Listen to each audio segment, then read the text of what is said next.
दोस्तों, आज हम भगवत गीता के तीसरे अध्याय के बारे में पढ़ेंगे, जिसका नाम है कर्मयोग। इससे पहले हमने भगवत गीता के दूसरे अध्याय सांख्य योग को पढ़ा था। कर्म तो हम हर समय हम सब करते हैं। ऐसा कोई समय नहीं है जिसमें हम कर्म को किए बिना रह सकें। कुछ कर्म झूठ और फरेब से भरे होते हैं और कुछ कर्म कर्तव्य के लिए किए जाते हैं। तो फिर वह कौन से ऐसे कर्म हैं जो हमें हमारे लक्ष्य तक ले जाते हैं? इसी कर्मयोग को श्री कृष्ण इस अध्याय में अर्जुन को बताते हैं। आइए जानें।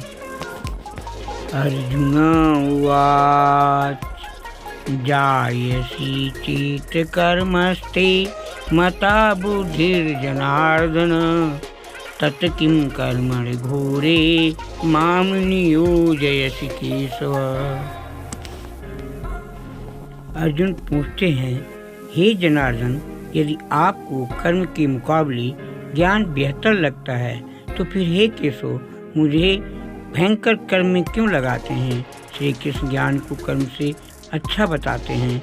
तो उस स्थिति में भी ये प्रश्न उचित लगता है कि श्री कृष्ण अर्जुन को कर्म अर्थात युद्ध करने के लिए क्यों कह रहे हैं? क्योंकि अगर ज्ञान की ही बात है तो वो तो अर्जुन श्री कृष्ण प्राप्त कर ही रहे हैं। तो अपनों की हत्या करने वाले ऐसे युद्ध में श्री कृष्ण ने क्यों भेज रहे हैं? दोस्तों, कितनी बार हमारे मन में ऐसे प्रश्न आते हैं कि कर्म आखिर क्यों किया जाए। ज्ञान शरीर बुद्धि मोहयसी में तदिके बदलि चित्त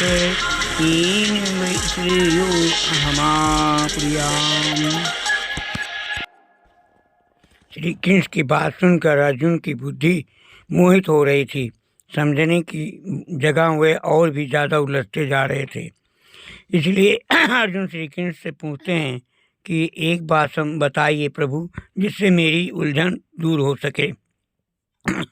अर्जुन कहना चाहते हैं कि उनकी दुविधा को दूर करके श्री कृष्ण उन्हें एक स्पष्ट बात बताएं जिस पर वो चल सकें।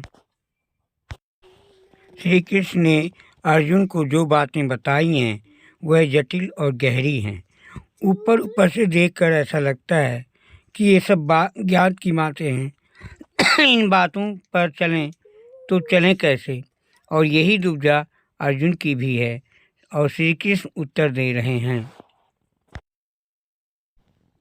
भगवानुवाच लोके अस्मि दुविधा निष्ठा पुरा प्रोक्ता मया नघ ज्ञान योगेन संख्यानाम कर्म योगेन योगिनाम। भगवान अर्जुन से कहते हैं कि इस दुनिया में दो प्रकार की निष्ठा, दो प्रकार के विश्वास हैं, जिसमें एक से है सांख्य योग जिसका संबंध ज्ञान से है और दूसरा कर्म योग जिसका संबंध सिर्फ कर्म से है। दोस्तों, निष्ठा का अर्थ है कुछ भी करने की सबसे परिपक्व अवस्था और पराकाष्ठा। अपनी इंद्रियों को बस में कर परमात्मा का ध्यान लगाना ज्ञान योग में होता है और इसको कहते हैं संन्यास का सांख्य योग। दूसरा है कर्म योग, जिसका अर्थ है निष्काम कर्म करके फल में इच्छा न रखना। न कर्मणा मन रंभा न कर्मे पुरुषो वसुते न च संन्यासनादेव सिद्धिं समधिगच्छति। मनुष्य ना तो कर्मों का शुरू किए बिना निर्कर्मता को प्राप्त अर्थात योग शिक्षा को प्राप्त होता है, न कर्मों को केवल छोड़ देने से सिद्धि अथवा सांख्य निष्ठा को ही प्राप्त होता है।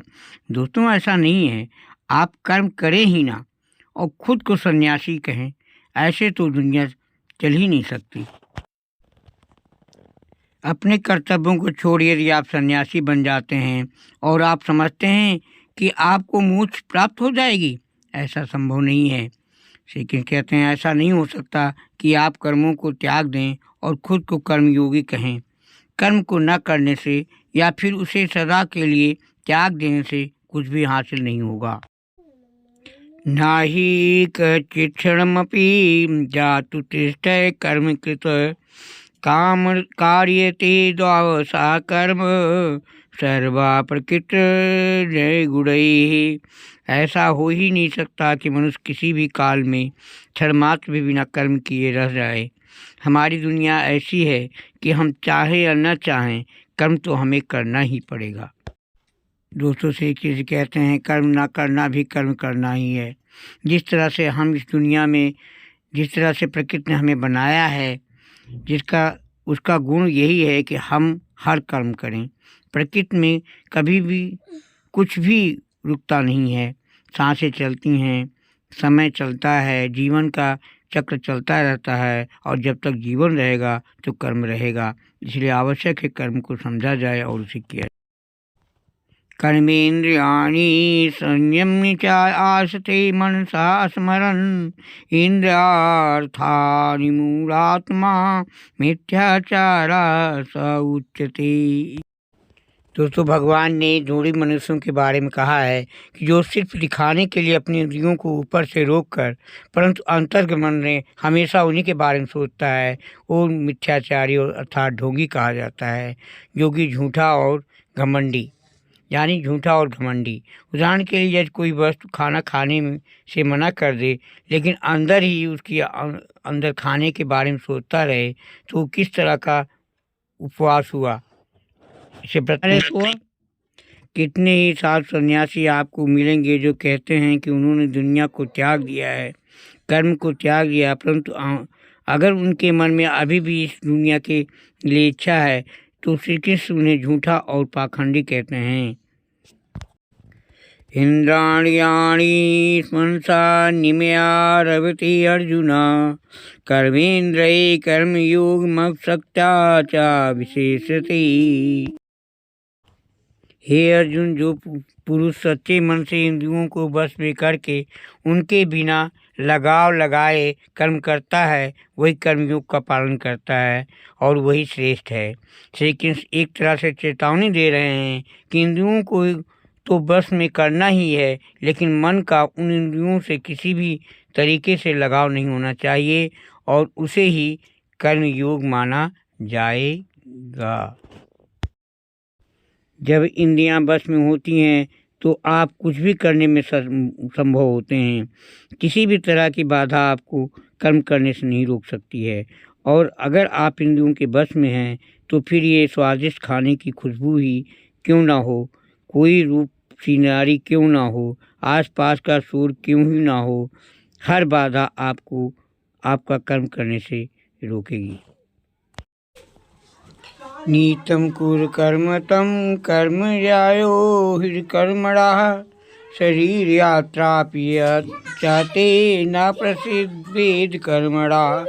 हे अर्जुन, तुम केवल कर्तव्य निभाओ, क्योंकि कर्म न करने के मुकाबले कर्म करना बेहतर है, और तुम्हारे कर्म न करने से तुम्हारा जीवित रहना भी तो संभव नहीं है। अर्थात तुम शस्त्र उठाओ और युद्ध करो, अपना कर्म करो, क्योंकि ये कर्म न करने से कहीं ज़्यादा अच्छा है। कहने का तात्पर्य है कि कर्म तो बहुत सारे हैं, परंतु उसमें से जो एक चुना हुआ है उसी चुने हुए कर्म को ही निर्धारित कर्म कहते हैं।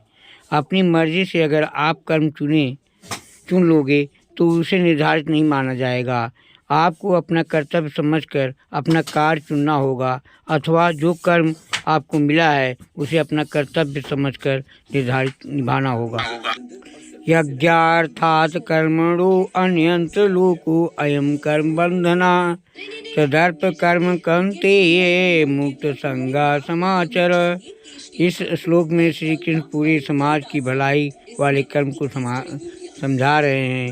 यज्ञ वो होता है जिसमें सब शामिल होते हैं। श्री कृष्ण कहते हैं कि यज्ञ के लिए किए जाने वाले कर्म में से ही मनुष्य समुदाय कर्मों से बनता है। इसलिए हे अर्जुन, तुम इच्छाओं को छोड़कर उस यज्ञ की निर्मित ही काम करो। यज्ञ अर्थात समाज की भलाई के लिए किया गया निस्वार्थ कर्म। हमको भी अपने कर्तव्यों को ये समझकर कार्यों में अपना योगदान देना, जिससे समाज का भला हो सके। इसे ही आप निर्धारित कर्म ही मानिए। स यज्ञात् सुदृष्ट्वा पुरोवाच प्रजापति अनेन प्रसन्नविद्वेष योमस्मित काम दुख। प्रजापति ब्रह्मा ने इस दुनिया की शुरुआत में यज्ञ को रचकर अपनी प्रजा को से कहा कि तुम लोग इस यज्ञ के द्वारा इस वृद्धि को प्राप्त हो और ये यज्ञ तुम लोगों की इच्छित भोग प्रदान करेगा। देवा भावपातेन श्रीदेवा भावयन्तु वः परस्परम भावयन्ता श्रेया परमा मयास्मत्। ब्रह्मा जी कहते हैं यज्ञ से हम लोगों को देवताओं को खुश करना चाहिए और वह देवता खुश होकर हम सब की भलाई करेंगे। इस प्रकार निस्वार्थ भाव से एक दूसरे को उन्नत करते हुए तुम लोग परस्पर कल्याण को प्राप्त हो जाओ। ये यज्ञ देवताओं को खुश करने का तरीका है और उसके बदले में देवता आप सबको खुश रखते हैं, आपकी उन्नत करते हैं। इसलिए काम को शुरू या कोई शुभ काम करने से पहले ईश्वर का नाम लेने का विधान है। यही ईश्वर का नाम जब सही तरीके से या सही पद्धति के साथ किया जाता है तो उसे यज्ञ कहते हैं। यज्ञ को अपने और देवताओं के बीच का एक माध्यम मान लीजिए जिससे दोनों के बीच संबंध बना रहता है। इष्टान भोगानि वो देवा दास्यन्ते यज्ञ भाविता तस्य दान प्रदायभ्यो यो मुक्ते सरे स्तेन युषा। यज्ञ करके जब आप देवताओं की पूजा करते हैं तो वह आपके बिना मांगे ही आपके सभी इच्छाओं को पूरा कर देते हैं। लेकिन जो यज्ञ नहीं करता और उस यज्ञ से देवताओं को परिणाम नहीं करता लेकिन फिर भी अपनी इच्छाओं को पूर्ण करना चाहता है, उन्हें चोर समझना चाहिए। कुछ करने से कुछ मिलता है और कुछ देने से कुछ मिलता है। बिना अर्घ चढ़ाए या बिना पूजा किए अगर कोई चाहता है कि उसकी इच्छा पूरी हो जाए, बिना कोई काम किए अगर कोई सोचे कि उसका काम बन जाए तो इसे बेईमानी या चोरी कहा यज्ञ श्रेष्ठा सिना संतो मुच्यन्ते सर्व किंतु वही सही भुज्यते ते त्वघम पापा ये पंचन पाप्तकार प्रात। यज्ञ से बचे हुए अन्न को खाने वाले शेष पुरुष जब पापों से मुक्त हो जाते हैं और जो पापी लोग अपना शरीर पोषण करने के लिए ही अन्न पकाते हैं वह तो पाप को ही खा जाते हैं। हम क्या सिर्फ खाना खाकर जिंदा रहने और फिर मृत्यु को प्राप्त हो जाने के लिए ही पैदा होते हैं? ऐसे जीवन का क्या मतलब?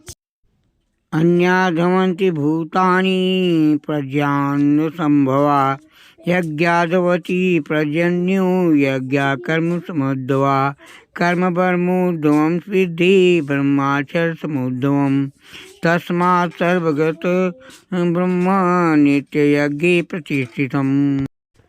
अगर अन्न खत्म हो जाए तो सब खत्म हो जाएंगे। संपूर्ण प्राणी जगत हर कोई अन्न से उत्पन्न होते हैं।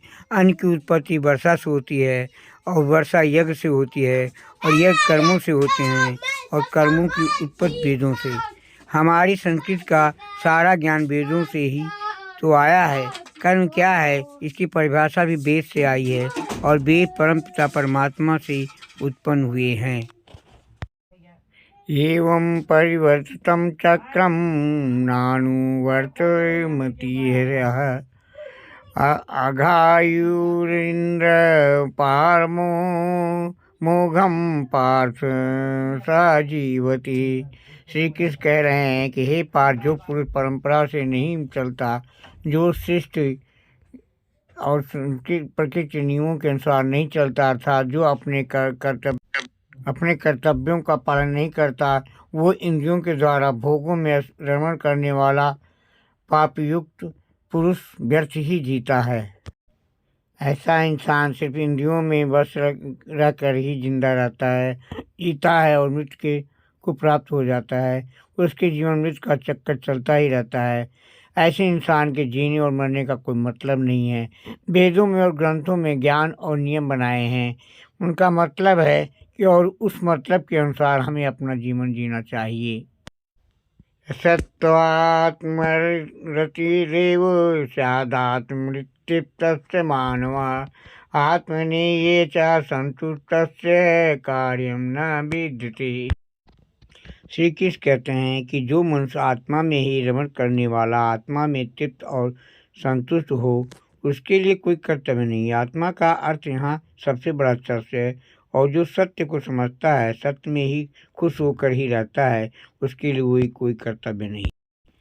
जिसको ज्ञान प्राप्त हो चुका है, जो जीवन की सच्चाई जान चुका है, सिर्फ वो ही ऐसा है जिसके लिए कर्तव्य का कोई मतलब नहीं है। लेकिन ऐसा कोई लाखों करोड़ों में एक होता है, बाकी सब के लिए कर्तव्य ही सब कुछ है। संजय उवाच नैव तस्य कृतेनार्थो न कृतेनि कंचन न चास्य सर्वभूतेषु कचिद्धर्म व्यापाश्रयः। संजय श्री कृष्ण के ज्ञान को हमें आगे बता रहे हैं कि ऐसे महापुरुष जो आत्मा को और सत्य को जान चुके हैं, उनके लिए कर्म करने का कोई प्रयोजन रहता ही नहीं है। ऐसे महापुरुष कर्म के बंधन से छूट चुके हैं, क्योंकि वे ज्ञानी इस दुनिया और ईश्वर को समझ चुके हैं।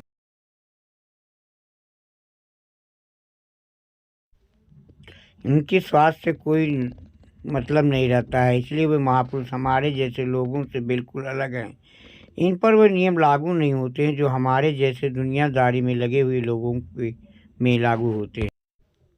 दोस्तों, इसे कुछ ऐसे समझिए कि जिसे ईश्वर मिल गया हो, उसे फिर और क्या चाहिए, तो फिर कोई और कर्म क्यों करे। तस्माद् सक्तः सततं कार्ये कर्म समाचर असक्तो आद्याचरण कर्म परमाप्नोति पुरुषः।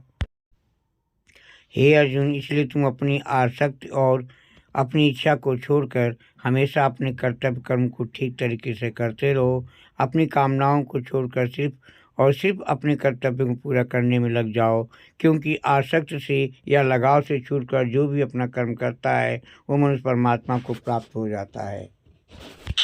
कर्तव्य की राह आसान नहीं होती है। कितनी ही बार हम सबको लगता है कि सब कुछ छोड़कर आराम करें, देर तक सोएं या परिश्रम न करें, लेकिन उससे कभी भी कुछ हासिल नहीं होता। ऐसा श्री कृष्ण समझा रहे हैं। कर्मणो हि संसिद्धि मा स्थिता जनकादया लोक संग्रामेवापि संपश्यन्त कतुर्महर्षि। बहुत से ऐसे लोग हैं जो कर्म करते हुए भी परम सिद्धि को प्राप्त हुए थे। बहुत से ज्ञानी पुरुष महापुरुष ऐसे होते हैं जो आत्मा की सच्चाई को पहचान जाते हैं, लेकिन बाकी लोगों के लिए अगर उन्हें जीवन कुछ करना हो तो सिर्फ कर्म ही एक रास्ता है।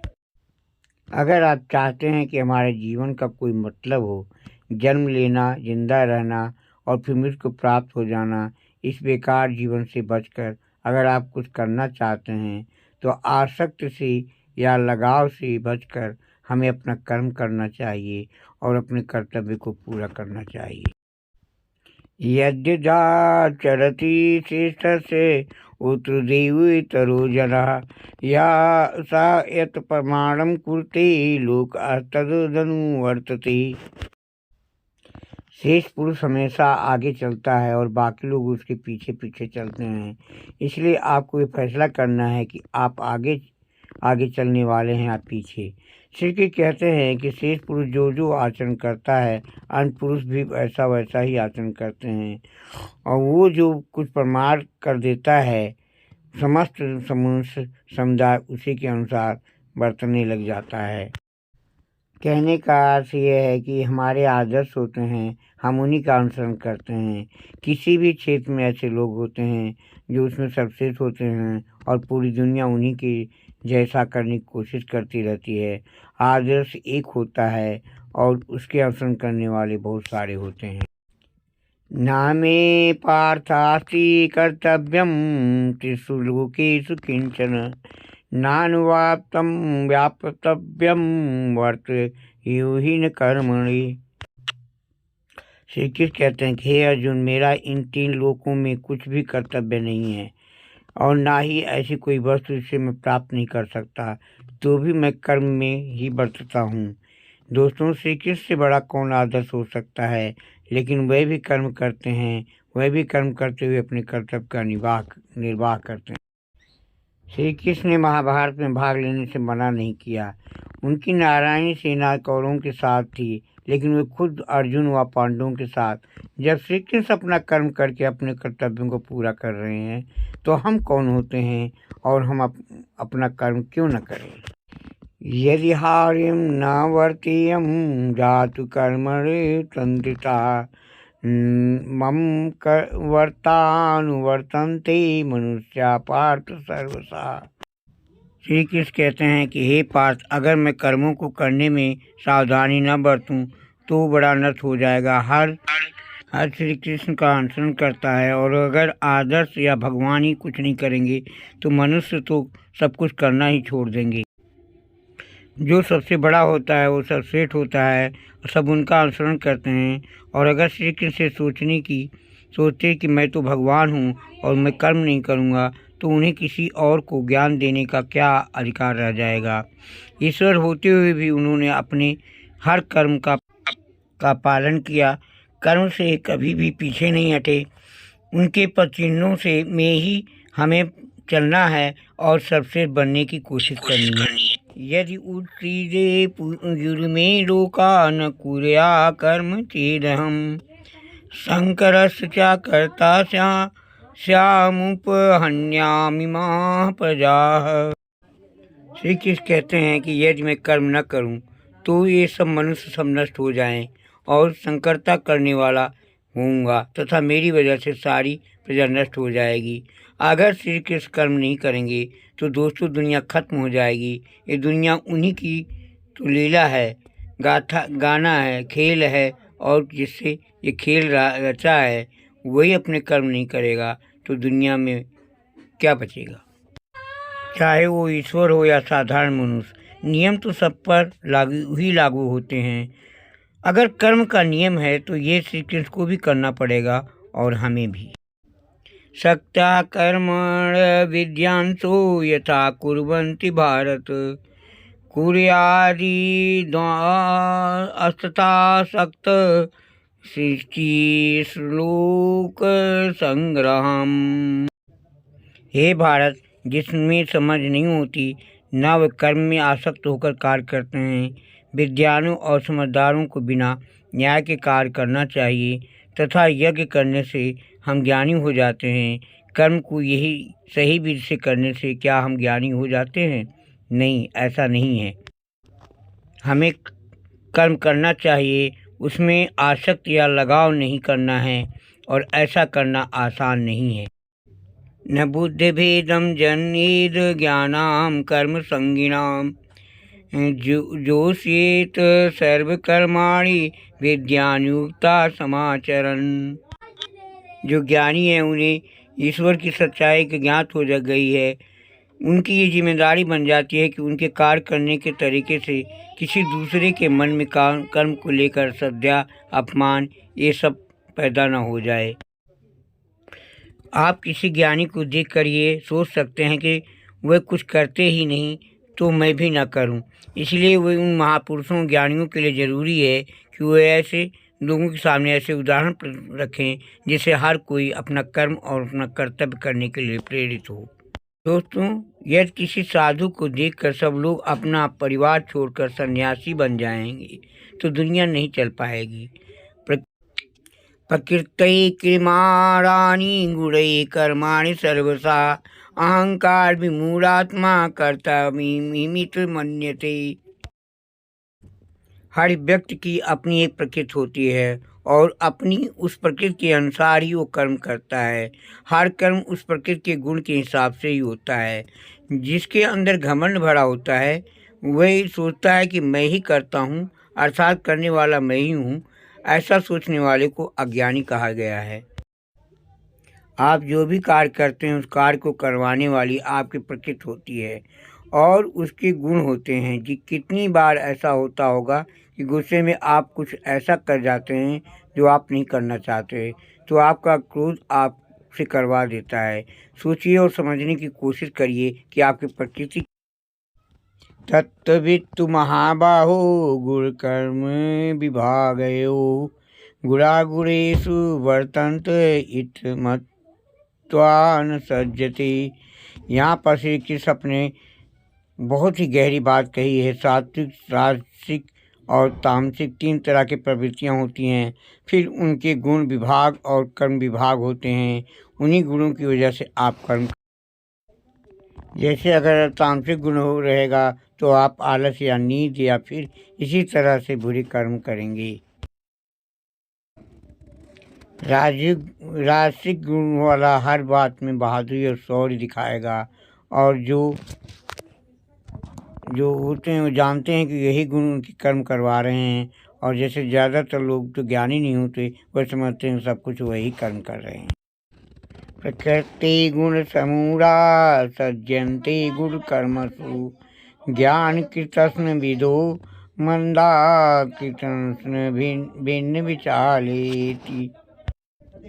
कर्म में लगे हुए ज्ञानियों को ये जानना चाहिए कि गुण ही उनके कर्म करवाते हैं, वे खुद कुछ नहीं करते। और ज्ञानी जब इस बात को समझ लें तो ये उनकी जिम्मेदारी होती है कि वे ज्ञानियों को समझाएं कि कर्म ही उनका धर्म है। कर्म में लगे ज्ञानी अर्थात पहुँचे हुए लोग, वह लोग जान जाते हैं कि उनके अंदर के गुण आते जाते रहते हैं और बदलते रहते हैं, और उन्हीं के अनुसार उनके कर्म बदलते रहते हैं।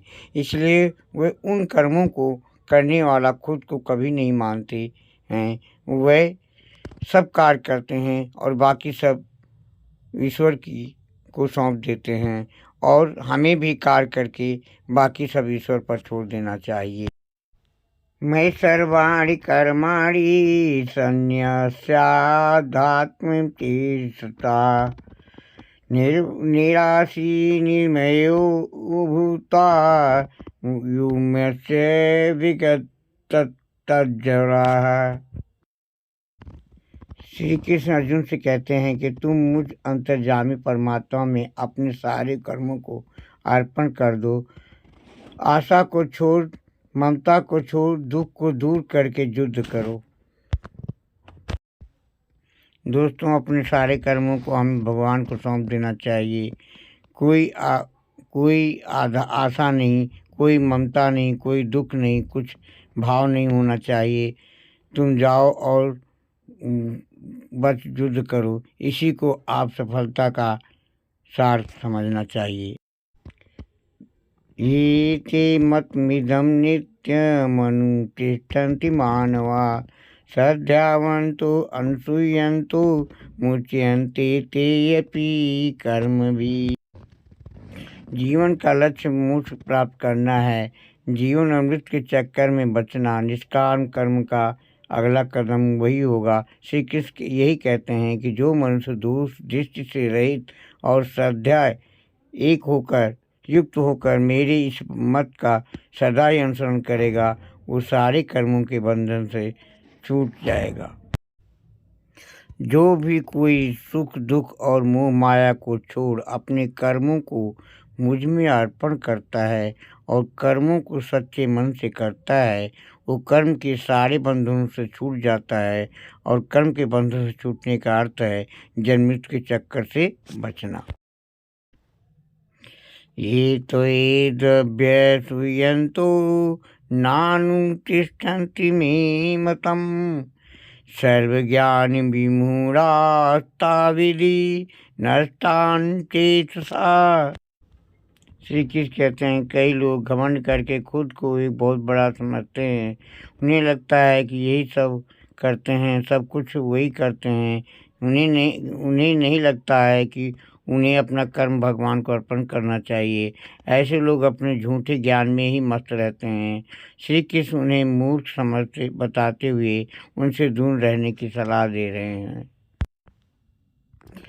आपको अपने चारों तरफ कई ऐसे घमंडी दिख जाएंगे जिन्हें लगता है कि वे कुछ गलत नहीं कर रहे हैं। अपने धन और घमंड के अहंकार में वे किसी की बात सुनने तक को भी तैयार नहीं होते हैं। हम आपसे ये कहना चाहेंगे कि आप उन्हें मूर्ख समझ करके उनसे दूर ही रहें।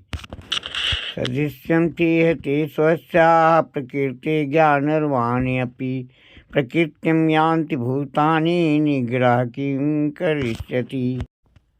सभी प्राणी प्रकृति को प्राप्त होते हैं, अर्थात अपने स्वभाव से न दूर रहकर काम करते हैं। ज्ञानवान भी अपनी प्रकृति के अनुसार कोशिश करता है, फिर इसमें किसी का हट क्या करेगा। श्री कृष्ण ये समझा रहे हैं कि हर प्राणी का अपना एक स्वभाव होता है, सभी उसी के रास्ते चलते कार्य करते हैं। जो ज्ञानी हैं वो सब कुछ जानते हैं, उनके भी कार्य उनकी प्रकृति ही कराती है। किसी का हट और किसी का युद्ध कुछ भी नहीं कर पाएगी। अगर आप कोशिश करेंगे किसी से उसकी प्रकृति के विरुद्ध काम करवा लेंगे तो आप सिर्फ अपना समय ही व्यर्थ करेंगे। इंद्रियस्तेन्द्रियस्यार्थे रागदोषोऽव्यवस्थितो ययोर्नवस मागेच्छेतो हास्य परिपन्थिनो। इंद्रियों में ही प्यार और द्वेष छुपा हुआ है। मनुष्य को इन दोनों के वश में नहीं होना चाहिए, क्योंकि ये दोनों ही इसके कल्याण मार्ग में विघ्न करने वाले महान शत्रु हैं। अर्थात इंद्रियों में ही हर तरह का भाव छुपा हुआ होता है, अच्छा भाव भी और बुरा भाव भी। अच्छे और बुरे दोनों ही भावों में हमें नहीं फंसना चाहिए, क्योंकि इसी के फंसने में ही हमारे मुंह की शुरुआत होती है और फिर इन इंद्रियों के चक्कर में हम फंसते कसते हुए चले जाते हैं और कभी भी निकल नहीं पाते। और क्रोध, लोभ और मोह को हमें अपना शत्रु मानना चाहिए। श्रेयान् स्वधर्मो विगुणा पर धर्मात् सनुष्ठितात् स्वधर्म निधिनं श्रेया पर धर्मो भयावह। श्री कृष्ण कहते हैं, इसी प्रकार आचरण में लाए हुए दूसरों के धर्म से गुण रहित भी अपना धर्म अति उत्तम है। अपने धर्म में तो मरना भी कल्याणकारक है, दूसरे का धर्म भय को देने वाला है। हर किसी को अपना कर्तव्य, अपना कर्म और अपना धर्म ही करना चाहिए। श्री कहते हैं कि यदि अपने धर्म के लिए मरना भी पड़े तो अच्छा है, लेकिन किसी दूसरे धर्म को स्वीकार नहीं करना चाहिए। कोई बेहद कमज़ोर, जिसे खुद पर विश्वास न हो, दूसरे के धर्म को अपनाता है।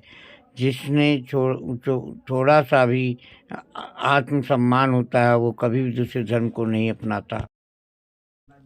अर्जुनवाच अत्केन प्रयुक्तोऽयं पापं चरति पुरुषः अनिच्छन्यपि वार्ष्णेय बलाद्यु नियोजिताः। दोस्तों, यहाँ पर अर्जुन एक अच्छा सवाल श्री कृष्ण से पूछते हैं कि क्यों मनुष्य श्री कृष्ण के बताए रास्ते के अनुसार नहीं चल पाता, क्यों वो पाप के रास्ते पर चल जाता है। ऐसा क्या हो जाता है कि लोगों के साथ कि वे पाप के रास्ते पर चले जाते हैं। चाहे वो इस बात को जानते हो या न जानते हों, ये क्या चीज़ है, लेकिन वो विवश करती है पाप के लिए उनका मन और बुद्धि किस बात को दोष देते हैं।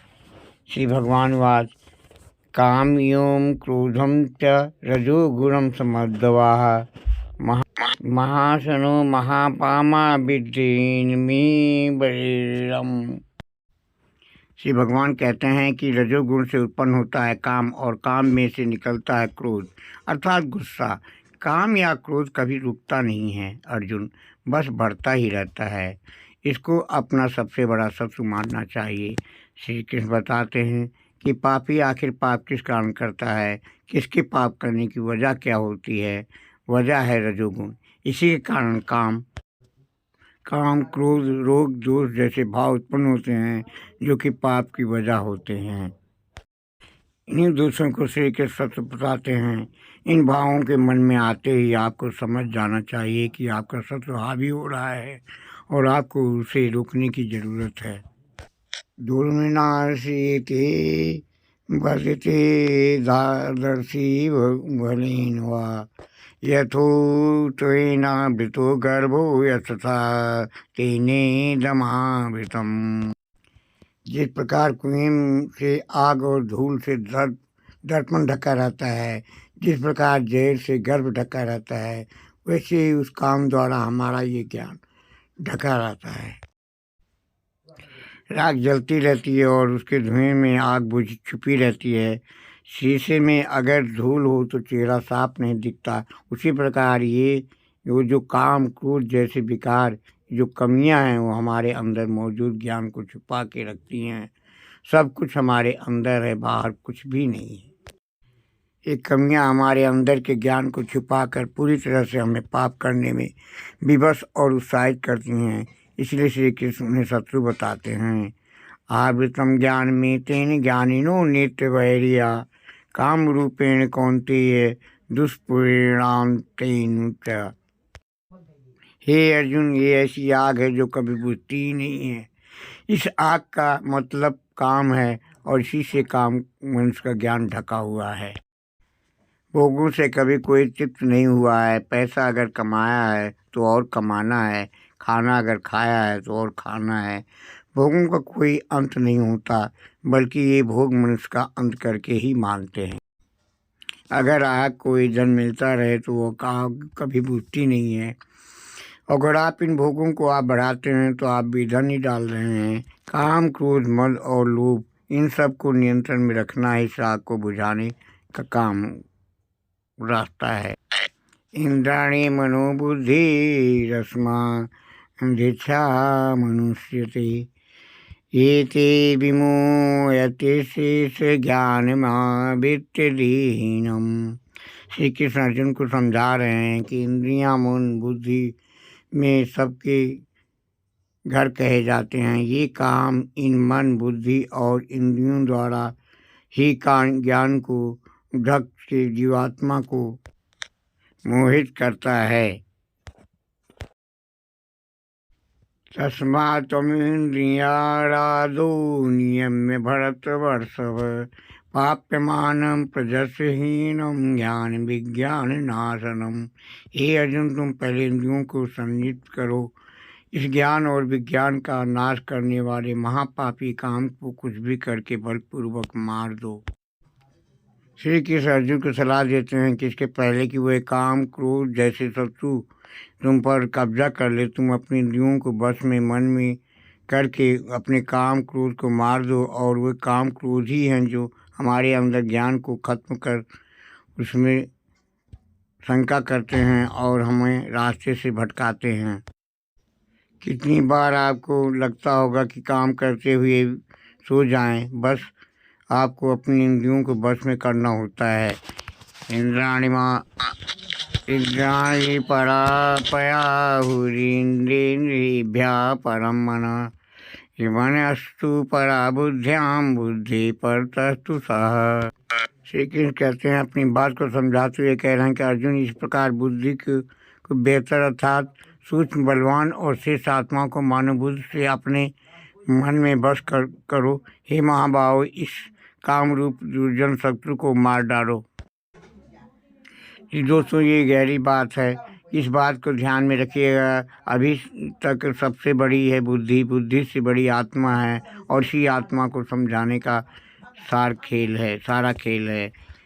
यो बुद्धि परा बुद्ध्वा समाधात्म्यात्मना जय शत्रु महाबाहो कामरूपम दुरासतम। श्री कृष्ण अपनी बात को समझाते हुए कह रहे हैं कि हे अर्जुन, इस प्रकार बुद्धि से बेहतर अर्थात सूक्ष्म, बलदान और श्रेष्ठ आत्मा को मानो बुद्धि से अपने मन को बस में करो। हे महाबाहो, तुम इस कामरूप दुर्जन शत्रु को मार डालो।